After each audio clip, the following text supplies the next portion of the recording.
why we struggle for real. Most of the time that we think that the goal that we set is small enough to be like, oh yeah, I can hit that, no break. It's no hassle, no nothing. In reality, it is a big thing. Hola y'all, ¿cómo estás everybody? How are you guys doing today? I hope you guys are doing great. Today's topic of the day: make small steps to hit big goals, or make small steps to hit big hits. So what do I mean by this? One, for me, I can say this goes with you can put this along with finances, bad habits, lifestyle, anything like personal development. Literally making small steps to hit big goals or big hits, big achievements is literally the way to go. We struggle with this, or I can say I struggle with this a lot, okay? I struggle with this a lot. The main reason on why we struggle for real is most of the time that we think that the goal that we set is small enough to be like, oh yeah, I can hit that, no break. It's no hassle, no nothing. And in reality, it is a big thing for us. It doesn't match with the capacity that we have, the ability to the type of steps or size of a movement we can do. So we think, oh, in our head that we can do more than what we can actually do, what our ability can actually match up to. But in our heads, we think, oh, it's small enough. In reality, with what you do now and how to get there and the way you're trying to do it, it's not a reality for your ability that you have now.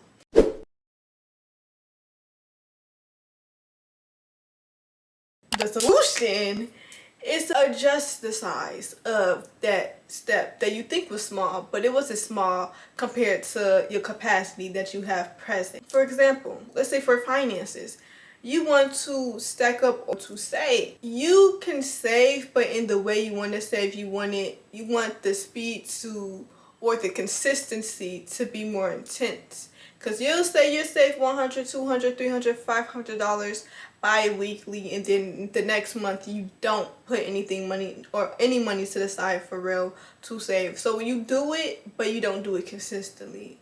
And that's when you have to adjust the size of the step that you're making. Let's say, for example, you saying you're gonna put 100 down. 100, or you're gonna save 100, or you want to save more than 100 monthly. To achieve that goal, if depending on how you get paid and when you get paid and everything like that, and to set it to the side, I would suggest getting a envelope book, or literally just have a separate account so you don't see it, because once you see it, you're gonna be like, oh my gosh, I can put this back when I get paid, or I can put this back, it's gonna get put back somehow, so I'm gonna just use it for right now, and then later on I'm gonna put it back in. No, you gonna forget, and you're not going to put it back in. You're not going to put it back in the account, and you're not even going to want to go to the bank or whatever to pull the cash out account to save and put to the side. That may be too much of a big step for you.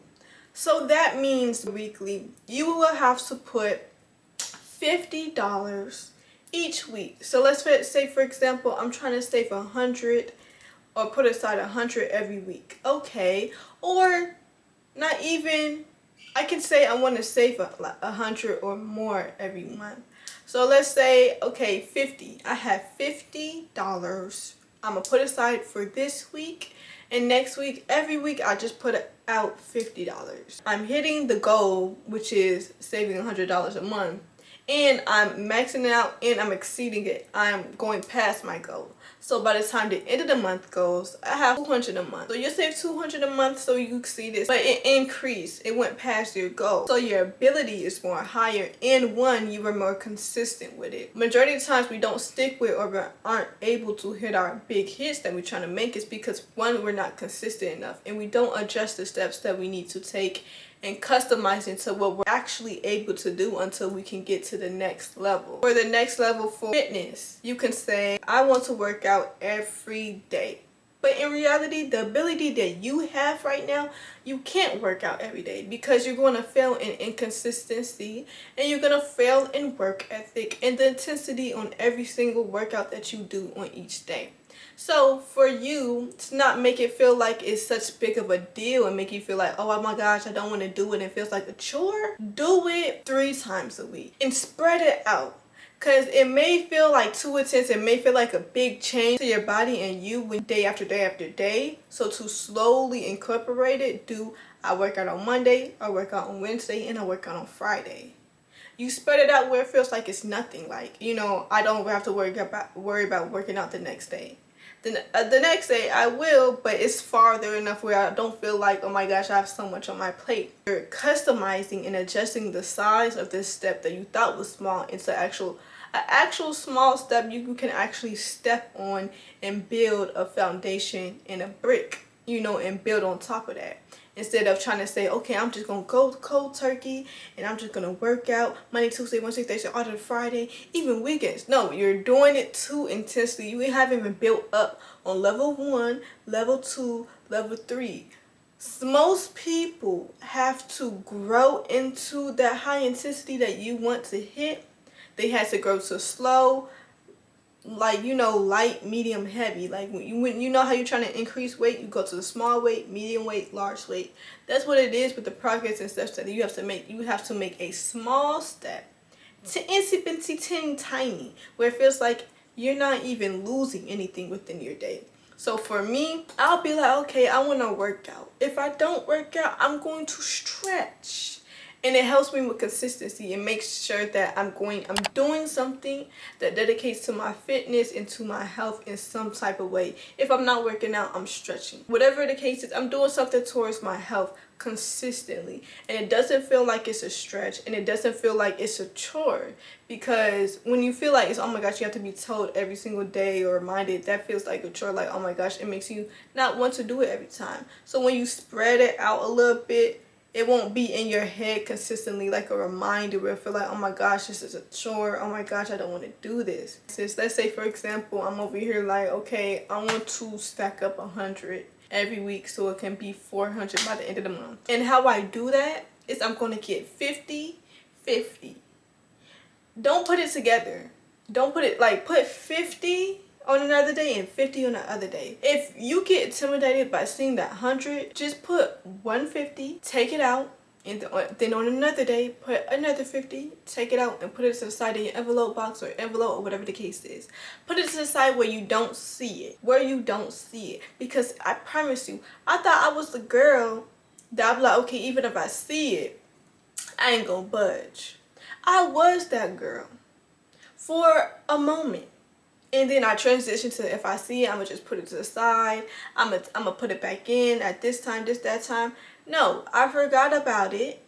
So for me to not forget about it, is I'm going to do it now and I'm going to put it to the side and I'm going to forget it later. But because I forgot it and everything, it's okay that I forgot it.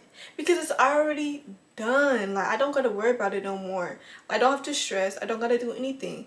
Once you just handle it and everything, the first time you think about it, you be like, oh my god, that anxiety that you had, or at the end of your day, you be like, oh my gosh, I didn't do all those things I said I was gonna do. I have all these things racked up for the next day. Or disappointment at yourself because you didn't complete the list that you had. You didn't keep them promises that you made to yourself. For others, how can you make promises to others and keep up with that? Do it for yourself first so you can build a stronger rapport and consistency, keeping your word when it comes to it, because it'll get easier. Once you make promises and keep them and actually do them for yourself first, it'll be way easier for you to be on time. It will be way easier for you to do any task that you put yourself up to, because even if you do delay it within your day, you know by the end of the day it'll be done, so you ain't even stressing. Keep your word to yourself, and with that you build a strong foundation in making small steps, very small steps. Do very small steps where it feels like, oh my gosh, this is a breeze, I just knocked that out. Boom, gone. That's how you move forward, and that's how you hit your big goals with small steps consistently. without a hassle. Today's quote of the day: small steps going up equals you still going up. You can take as many steps as you want to, but if you're going back and forth, taking one step ahead then taking one step back, you're not going anywhere. But if you're taking little small steps and you're increasing them each time you conquer, you're being productive, being consistent, and you can increase the intensity and the speed of you leveling up and upgrading your own life, your own personal development, and everything like that. But I hope you guys liked today's video, because I surely did. I love you guys. Like, comment, subscribe. Tell your piggy, your doggy, your sister, your cousin, your auntie, your mother about me, and everybody about me. I will see y'all in the next one. Bye.